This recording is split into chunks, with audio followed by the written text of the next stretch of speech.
The gavel slammed again and again, but order was gone. Voices collided in the packed hearing room, shouts, gasps, whispers that rose like a storm under marble ceilings. Cameras from every network zoomed in on the faces of two women seated across from each other. Pam Bondi, the seasoned political heavyweight, her once perfect composure cracking, and JasmineCrockett.com, unflinching. Her violet blazer blazing like defiance itself beneath the sterile lights. It had started as a routine congressional hearing, another day of sound bites and posturing, but something extraordinary had just unfolded. The air seemed heavier now, the room charged with disbelief. Bondi's lips parted, searching for words that would not come. A faint tremor crossed her face, the confident smirk she'd worn just an hour earlier replaced by the unmistakable look of a woman watching her own. Credibility collapsed live on national television. On the dais, the chairman's gavel struck again. Order. The committee will come to order. But no one heard him. Staffers whispered frantically into phones.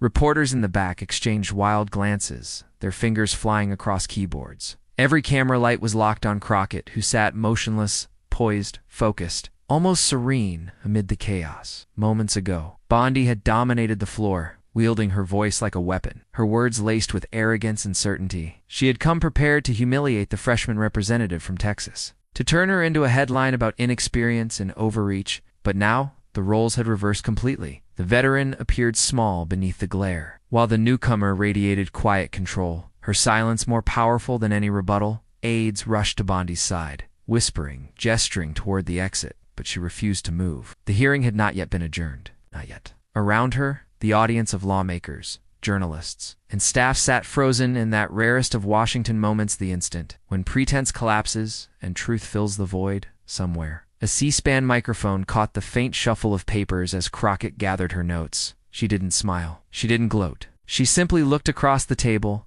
eyes unwavering, as if to say, "This is what accountability looks like." And though no verdict had been spoken, everyone in that room already knew who had won. But no one in that room, not even Bondi herself, could have predicted how one freshman congresswoman would turn humiliation into history. Hours earlier, the hearing room had been calm, almost reverent. The hum of low conversation, the clicking of pens, the shuffle of staffers setting documents in neat stacks was the prelude to a performance everyone assumed they already knew the ending to. Pam Bondi entered like a star returning to a familiar stage, every movement polished, every expression deliberate. Her tailored navy suit gleamed under the overhead lights, a symbol of her practiced power. Cameras followed her walk to the witness table as committee members whispered greetings, some rising slightly from their chairs to shake her hand. She smiled, the kind of smile born from years of press, conferences, and legal victories, and took her seat with the effortless poise of someone who had never been caught off guard. Bondi knew how to command a room. Her allies lined the benches behind her, conservative operatives and former staffers,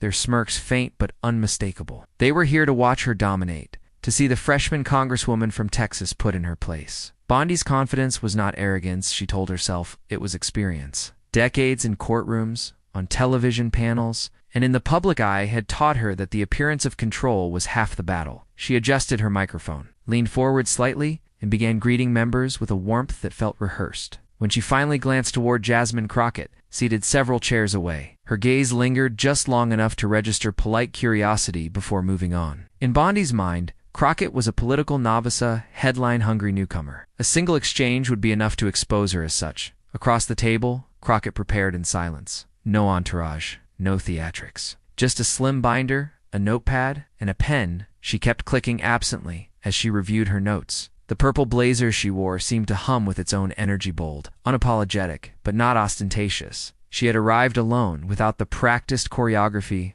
of seasoned Washington figures. And yet, there was something unspoken in her composure, something the others missed, the stillness of someone who has already mapped every move before the first strike. The hearing began routinely. The chairman read the procedural statements. Members thanked witnesses for their service. Cameras panned to Bondi as she straightened her posture, ready to deliver another performance that would draw sound bites and headlines. When recognized to speak, she projected the calm assurance of a woman who had done this 1,000 times before. Her voice rang with confidence as she thanked the committee and launched into a polished statement about election integrity. Each word flowed effortlessly, measured, articulate, safe. But beneath the professional cadence was a glint of calculation. Bondi was not there simply to testify. She was there to score points. Her rhetoric sharpened subtly, turning from national concerns to personal insinuations. The slightest pause before she mentioned certain members of this committee hinted at the real target of her remarks. When she looked up again, her gaze landed squarely on Crockett. A brief smile followed, small but unmistakably condescending. Crockett said nothing. She took another note, expression unreadable, but her pen stopped clicking. The air shifted almost imperceptibly. Those closest to her might have seen the faint tightening at the corner of her jaw, the glint in her eye that betrayed calculation. Not anger around the room. Bondi's allies exchanged satisfied nods. They'd seen this play before, ambush the opponent early, define the narrative, make her defend rather than lead. It was the oldest trick in the political book, and it always worked at least. It always had. Bondi took a sip of water, confident she was setting the tone for the day. She didn't notice that across the chamber, the so-called novice hadn't flinched once. She didn't see that Crockett's binder was color-coded, tabs marking every detail of Bondi's record, every contradiction in her public statements. She thought this was another routine takedown. But the woman across from her wasn't just another target. She was a former trial attorney with a plan. Pam Bondi leaned forward, voice smooth as glass, each syllable honed to precision. The words election integrity rolled off her tongue like a sermon, confident, righteous, and rehearsed. She spoke of duty, of faith in the system, of restoring trust in American democracy. Her tone carried the weight of experience, the kind of authority that makes audiences nod before they even process the meaning. Cameras captured every angle, the soft gleam of her pearl earrings, the unshakable posture of a woman accustomed to being obeyed, but beneath the polished cadence, something colder stirred. Her words began to curve not outward toward ideals, but inward toward accusation. The first sign came in the subtle pivot of her phrasing. Unfortunately, certain members of this body have chosen grandstanding over governance. Few heads turned. It wasn't a direct attack yet, but the implication was unmistakable. Bondi saw the flicker of irritation in the faces across the aisle, felt a surge of satisfaction. Good, she thought. They're listening. As she continued, her tone sharpened. We've all seen how misinformation spreads, she said, pausing for effect, and how some have used their platforms not to defend democracy, but to divide it. Her eyes flicked, almost imperceptibly, toward Jasmine Crockett. A smile ghosted across her lips there, and gone again. Around her, Republican members leaned back in approval, exchanging knowing glances. A staffer behind Bondi nodded, his grin half hidden. The air thickened. The hearing had officially crossed from policy into spectacle. Crockett, sitting quietly, scribbled another note. She didn't interrupt. She didn't even look up. But Bondi noticed and misread it. She thought the freshman's silence meant fear. Cornered, she told herself. She knows she's outmatched. Bondi pressed on. We must demand accountability, she said, her volume rising, even when it's uncomfortable. Even when it means calling out hypocrisy within these very halls. A murmur rippled through the chamber. One Democrat muttered, "Point of order," but the chairman ignored it, gavel resting uselessly in his hand. Bondi had seized control. She flipped a page of her notes with deliberate grace. Her handwriting was small, color-coded, almost artistic, each phrase crafted to sound spontaneous, while landing like a dagger. When elected officials, she continued, use their offices to spread falsehoods, to undermine the justice system, to attack law enforcement, what message does that send to the American people? Her words hung in the air. Then she turned fully toward Crockett. I ask this committee, she said, her voice dipping lower, almost intimate. What example is being set when personal grudges take precedence over public duty? The reaction was instant. Gasps, murmurs. The chair's gavel struck once, twice, but no one stopped her. Bondi had just crossed an invisible line, accusing without naming, the woman seated a few feet away. Inside, Bondi felt a thrill. This is it, she thought. This is the moment they'll remember. She could already imagine the clips circulating online. The headlines praising her composure against the angry left. She leaned back slightly, savoring the discomfort spreading through the room like wildfire. But not everyone was impressed. On the Democratic side, eyes narrowed. A few whispered among themselves. They knew what Bondi was doing, baiting Crockett, trying to provoke a reaction, to turn the hearing into a viral moment on her own terms. Still, Bondi didn't relent. Her voice softened, shifting from outrage to false empathy. It's unfortunate, she said, when talented newcomers allow passion to eclipse professionalism. The phrasing was surgical. Newcomers. Passion, professionalism, a trifecta of coded condescension. She looked directly at Crockett now, smiling sweetly as if offering advice. Crockett finally looked up. Their eyes met. For a fraction of a second, Bondi faltered. She hadn't expected that gaze, calm, unwavering, utterly unafraid. She broke the stare with a small laugh, quickly resuming her practiced poise. I say this not to criticize, she continued, but because I believe in redemption. I believe even the most misguided can learn from example. Republican members chuckled. One whispered, that's going to trend by noon. The Democrats bristled. Mr. Chairman, "This is inappropriate," one protested. The gavel struck again, but the chaos only deepened. Bondi smiled wider, enjoying the sound of disorder around her. This was her arena: distraction, division, dominance. She adjusted the microphone, letting the noise die down just enough before delivering her final blow. "If we truly care about integrity," she said, her voice lowering into that courtroom rhythm that once captivated juries, "then perhaps we should start by examining those who pretend to defend it while eroding it from within." The words hit like a slap. The room went silent. For a heartbeat, even the cameras seemed to pause. Bondi sat back, satisfied. She had made her point, carved her target, and wrapped it all in the language of virtue. She believed she had landed the perfect ambush, one that would live on in sound bites and Sunday talk shows. A lesson delivered with elegance and restraint. But the stillness in the room wasn't awe. It was tension, coiled and waiting. Across from her, Crockett turned a single page in her binder. No glare, no rebuttal. Just a slow, deliberate breath. Bondi mistook that silence for defeat. She didn't know it yet, but every word she spoke was laying the groundwork for her own destruction. Jasmine Crockett had learned long ago that silence could be the sharpest form of power. Long before she sat in that marble chamber, surrounded by lawmakers and cameras and the thick perfume of political theater, she had stood in far less forgiving rooms, courtrooms filled with smoke and tension, defending protesters who couldn't afford bail, facing down prosecutors twice her age who underestimated her the moment she opened her briefcase.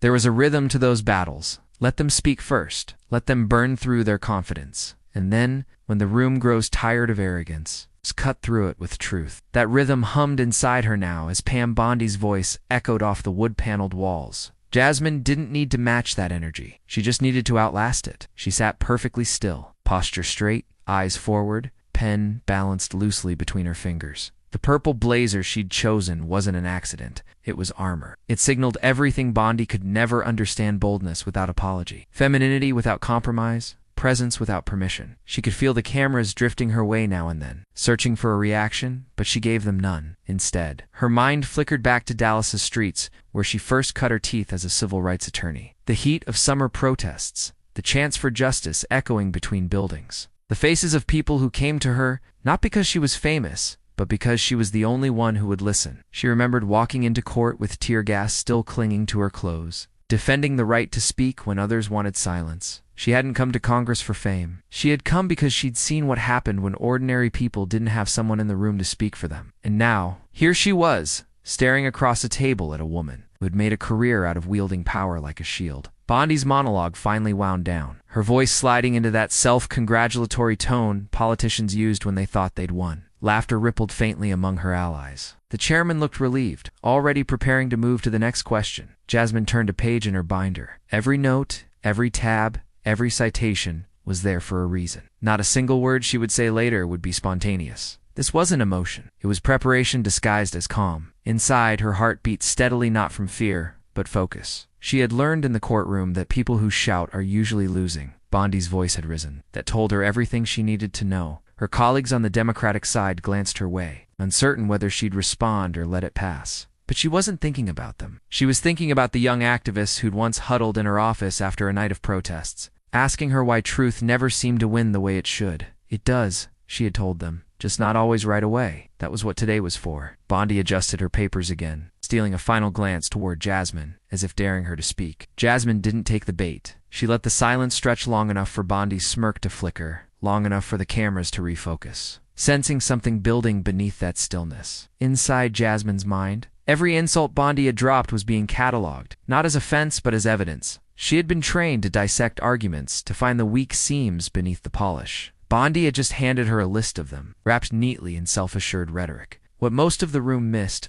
was that Jasmine wasn't angry. Anger was loud, and loudness was weakness. No, what filled her instead was something quieter, heavier resolve. The kind that comes from knowing you fought bigger bullies before and walked away stronger. She glanced down at a single handwritten note in the margin of her binder. Stay surgical. It wasn't just a reminder. It was a promise to herself. The chairman cleared his throat. Congresswoman Crockett, you'll have your 5 minutes. Her eyes lifted slowly. A soft murmur rippled through the audience. Even Bondi looked up, mask of confidence still fixed in place. But there was something tentative behind it now, a flicker of uncertainty. She tried to disguise by straightening her papers. Jasmine reached for the microphone, fingertips brushing the cold metal. The room seemed to narrow around that small motion. Every camera light shifted toward her, She could feel the energy shift, the hush before something inevitable. The smirks faded. Even the staffers behind Bondi leaned in, instinctively sensing that something in the air had changed. Her thumb tapped the base of the mic once. That small, deliberate click echoed through the chamber like a countdown. This was not the courtroom anymore, but the principle was the same. Truth delivered with restraint always hits harder than anger shouted in chaos.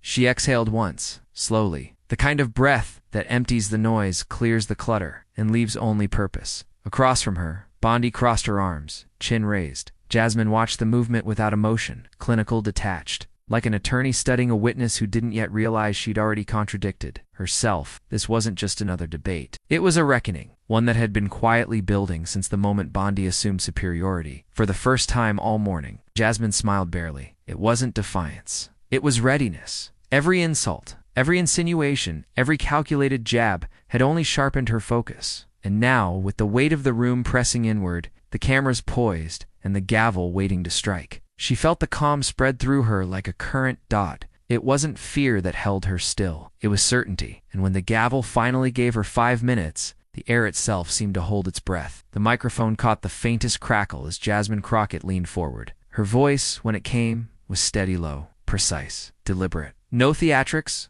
no raised volume, just control. "Thank you, Mr. Chairman," she began, her tone wrapped in civility, so calm it almost sounded disarming. "I'd like to respond to some of the comments that were made earlier regarding integrity and accountability." Pam Bondi straightened in her chair. She forced a smile that didn't quite reach her eyes. Crockett's composure unnerved her more than any shouted rebuttal ever could. Crockett turned a page in her binder. The soft rustle amplified in the tense stillness of the chamber. "It's always important," she said, "that we examine not only the words of those who speak about integrity, but their actions while in public office."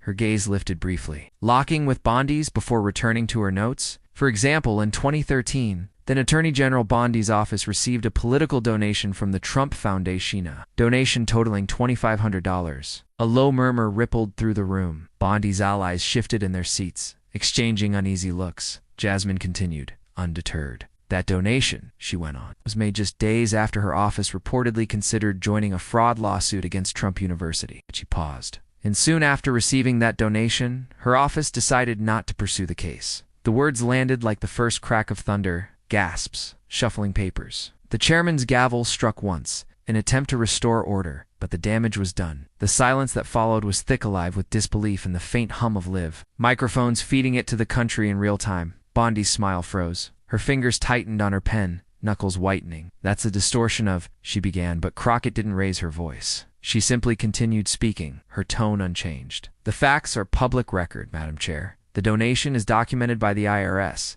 The decision by your office is also public. I'm merely connecting the timeline." She said it with the calm precision of a surgeon making an incision. No anger, no mockery. Just facts, delivered like evidence, entered into the record. Democrats leaned forward, faces lit with something between shock and admiration. Republicans began to stir some shouting objections, others glancing toward the chair for intervention. But Crockett kept going, her voice cutting cleanly through the noise. "I bring this up not to engage in personal attacks," she said, eyes now fixed on Bondi, "but because the word integrity means very little if it's used as a shield instead of a mirror." Collective intake of breath. The camera zoomed in on Bondi's face, the perfect composure she'd worn all morning now, faltering at the edges. The faint tremor of her jaw, the twitch of her hand against the stack of notes that suddenly looked inadequate. Crockett didn't gloat. She didn't need to. Every sentence was weighted, deliberate, leaving space for the audience to feel the gravity between words. "When we talk about defending democracy," she said, "we should start by defending the truth. And truth doesn't bend to donations, titles, or television cameras." The tension was electric, now so thick, even the sound of a cough felt intrusive. The chairman tapped his gavel again, softer this time, like even he didn't want to interrupt.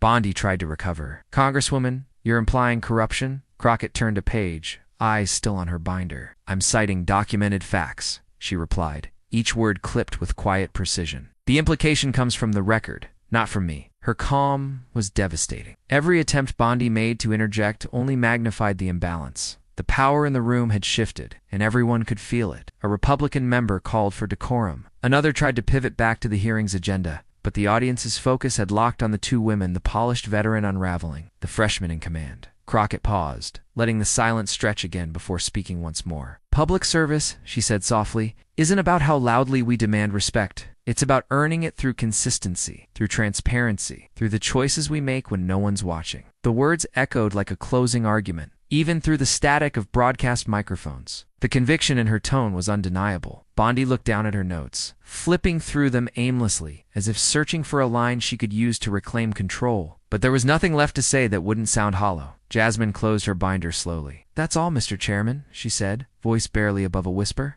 The silence that followed wasn't empty. It was charged, full of shifting loyalties and unspoken acknowledgement. Every camera in the room stayed trained on Bondi. Her expression, once so certain, was now a mask struggling to hold. The sound of the gavel striking the desk again felt almost ceremonial, signaling not order, but surrender. But Crockett wasn't done. She had come prepared, and the next document she held would change everything. The second round of questioning began with a hush that didn't belong in Washington. Not the restless shuffle of papers, not the murmurs of staffers, just silence. Every camera light burned bright. Every eye fixed on one woman. "The gentlewoman from Texas is recognized," the chairman announced. Jasmine Crockett leaned into the microphone. "Thank you, Mr. Chairman." Pam Bondi sat rigid, jaw tight, the polish of her earlier confidence stripped away. What had started as her performance was now a cross-examination, and Crockett was the one holding the gavel in spirit, if not in title. "Ms. Bondi," Crockett began, voice steady, "earlier you spoke passionately about defending election integrity. I want to ensure the record reflects what integrity looks like in action." Bondi nodded slightly, lips pressed tight. Crockett flipped to a fresh page in her binder.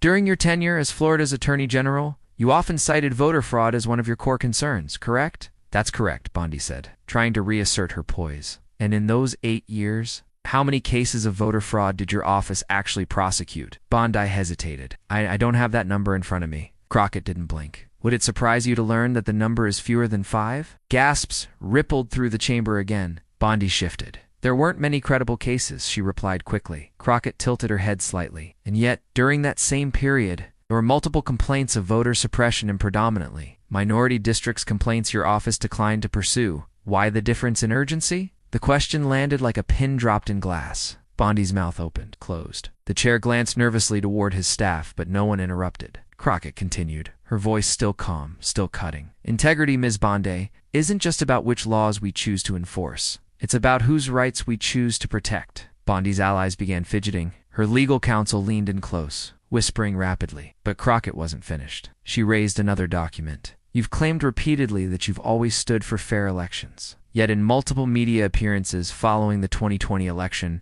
you insisted there was, quote, clear evidence of systemic fraud." Bondi straightened, forcing confidence into her tone. "That was based on the information available at the time." Crockett nodded. "Information later debunked by courts, by state officials from both parties, and by President Trump's own cybersecurity chief, Christopher Krebs, who called the 2020 election the most secure in American history. You recall that statement?" "I disagree with his assessment," Bondi replied, her voice tightening. "What about then Attorney General William Barr, who said there was no evidence of fraud at a level that would have changed the outcome?" "That was his opinion," Bondi snapped, frustration breaking through the polished veneer. "And yet you continued," Crockett said evenly. "You continued to promote claims of fraud even after your own internal team acknowledged there was no credible evidence. Isn't that correct?" Bondi blinked rapidly, thrown. "That's false." Crockett leaned back slightly. "Is it the room felt smaller?" The air itself seemed to lean forward. From her folder, Crockett withdrew a sealed envelope. The same one viewers had seen sitting untouched beside her notes since the hearing began. Slowly, deliberately, she broke the seal. The sound was faint, but it carried. "In this envelope," Crockett said, "are sworn affidavits from 3 former members of your staff." Bondi froze. Her legal team's heads snapped toward each other in alarm. "These individuals," Crockett continued, "state under oath that you privately acknowledged there was no credible evidence of widespread voter fraud, even as you were making public statements to the contrary." Collective gasps swept through the chamber. "They further state," she said, "that you described these claims, and I quote, as politically useful but legally indefensible." Bondi's face went pale. Her counsel leaned in close, whispering frantically, but she didn't seem to hear them. The chairman's gavel struck once, twice futile against the sound of revelation itself. "Would you like to amend your statement, Ms. Bondi?" Crockett asked softly. Bondi stammered, searching for footing that wasn't there. I was conveying information from multiple sources, as any responsible official would." "Yes or no?" Crockett interrupted, her voice still calm but now ironclad. "Did you knowingly promote claims you knew to be false?" The camera zoomed in. The room held its breath. Bondi swallowed. "I was advocating for investigation," Crockett spoke before she could finish. "Ms. Bondi, I have here a transcript of your remarks at a Heritage Foundation dinner on February 18, 2021. She glanced briefly at the document, then read aloud. Between us, the election fraud narrative is useful for fundraising. But we all know the legal cases are going nowhere. Pandemonium, reporters gasped. Committee members exchanged looks of stunned disbelief. Even the staffers who tried to remain expressionless broke composure. Bondi's hand trembled. That transcript is taken out of context. Is it false? Crockett asked quietly. Bondi hesitated, every instinct screaming at her not to answer. Those were private remarks, she finally said. Crockett nodded slowly. That's true. They were private. But truth doesn't stop being truth when the cameras are off. She paused, letting the silence stretch until it felt like the walls themselves were listening. You came here today, Crockett continued, to question my qualifications, my right to serve the people who elected me. But this hearing was never about my record. It's about yours. It's about whether those who claim to defend democracy are willing to tell the truth about it. Bondi's gaze dropped to the table, her notes suddenly meaningless. Crockett's tone softened, but the authority in it only deepened. I may be new here. I may not have your years of television appearances or your political connections, but I have something every public servant should carry into this chamber: accountability. Every eye in the room was locked on her. The cameras zoomed out slowly, capturing both women, one standing in quiet command, the other unraveling in her chair. Crockett gathered her documents, aligning them with deliberate calm. The difference between us, she said, isn't experience. She looked directly at Bondi. It's integrity. The chamber erupted. The chairman's gavel pounded over the din. Reporters shouted questions. Flashes erupted like fireworks. Aides scrambled to control the narrative that was already spiraling beyond the room. But through it all, Jasmine Crockett didn't flinch. She didn't smile or grandstand. She simply placed the sealed envelope on the table and pushed it toward the clerk. For the record, she said. Bondi sat frozen, her face pale under the fluorescent lights, eyes darting to the envelope like it might detonate. Crockett turned off her microphone. The hearing wasn't adjourned yet, but her work was done. What lingered wasn't noise, but the weight of truth, heavy, unyielding, irreversible. And as Bondi's legal team whispered in panic and committee members exchanged shell-shocked glances, one thought began to spread through every corner of Washington. New name had just been written into political history, but the true explosion wasn't in that room. It was online. It started as a flicker, a few posts, a handful of clips uploaded by journalists in the hearing room. Within minutes, it became something else entirely. A digital roar. #integrity over experience trended first, then #Crockett vs. Bondi. By the time the East Coast clock struck 5 p.m., the hearing had already fractured the internet. TikTok edits with dramatic music over Crockett's closing line flooded timelines. On Twitter, now X, a post reading Crockett just gave a masterclass in accountability. Someone framed that line. It 500,000 likes in under an hour. Cable news scrambled to catch up. CNN cut from a scheduled foreign policy segment mid-sentence. The anchor, visibly stunned, read the breaking banner: former AG Pam Bondi accused of knowing election claims were false. Fox News tried a different tack. Their host's smile was tight, professional. We're still verifying the context of these so-called affidavits, he said. Even as producers in his ear fed updates that made the spin harder by the second, the sealed envelope, the transcript, quote, the stunned silence, it was all there on video. Looping endlessly, MSNBC's Chiron simply read, Jasmine Crockett brings receipts. Clips of Bondi's stunned expression became memes, stitched with dramatic orchestral music. The internet did what it always does. It exaggerated, remixed, and weaponized. But beneath the noise, something real was happening. People weren't just laughing. They were listening. One viral comment read, this wasn't just a takedown. This was a woman defending democracy with receipts, calm, and class. Another added, Crockett didn't yell. She didn't grandstand. She just told the truth, and it shook a system built on lies. The contrast was irresistible. Side-by-side screenshots, Bondi's smirk versus Crockett's composure, filled Instagram carousels under captions like arrogance versus integrity. By evening, Bondi's camp went silent. Her spokesperson canceled a scheduled interview. Her official account posted a generic statement. Selective editing and partisan theatrics do not represent the facts. But even her usual allies hesitated to amplify it. A former GOP strategist tweeted, if the affidavits are real, this is indefensible. Crockett, meanwhile, wasn't tweeting at all. That silence became its own kind of power. Commentators called it strategic grace. One viral post said simply, while Bondi's team panics. Crockett's sipping tea somewhere, knowing the truth, doesn't need a PR team. Late-night hosts joined in. On The Daily Show, the segment opened with Crockett's mic drop moment. The audience gasped, then cheered. When the line is, it's not experience, it's integrity. You don't need a slogan, you've already won the campaign, the host quipped. By midnight, the story had crossed oceans. BBC ran the headline, "American Congresswoman Confronts Former AG in Viral Exchange." Indian, Nigerian, and Filipino outlets picked it up too, framing Crockett as the voice of accountability in a post-truth era. In D.C., the ripple effects were seismic. A senior Democrat told Politico, off the record, that hearing just redefined how we fight misinformation, not with volume, but with verification. A Republican aide muttered to a colleague in the hallway, "She's dangerous because she's credible."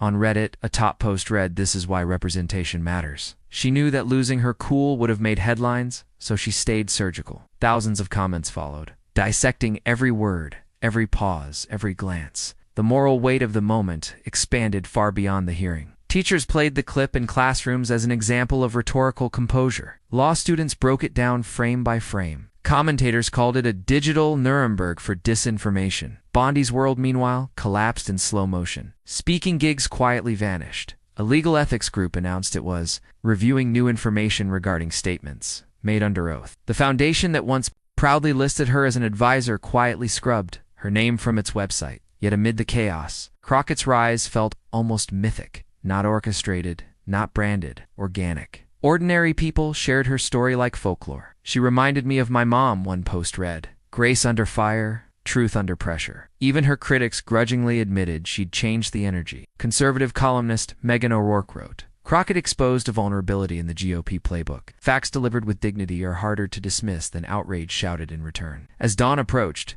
the clip passed 30 million views. The algorithms couldn't keep up. New reaction videos poured in from college dorms, church basements, immigrant households, people who saw in Crockett's restraint a mirror of their own quiet endurance. For one electric night, Washington's machinery paused. Truth had gone viral, but as the headlines multiplied, a deeper question began to surface. Had America just witnessed a turning point in its political culture? They began calling it the Crockett Standard. It started as a throwaway phrase from a late-night pundit, clever soundbite meant to summarize what had happened. But within days, it had taken on a life of its own, repeated in op-eds, printed in headlines, quoted by professors, even whispered in the marble corridors of Congress. The Crockett Standard: tell the truth, stay calm, and let the facts speak louder than the noise. Editorial boards from coast to coast published reflections that felt more like confessions. The New York Times wrote, "In a climate addicted to outrage, Crockett proved that composure can be revolutionary." The Atlantic called her hearing a masterclass in disciplined democracy.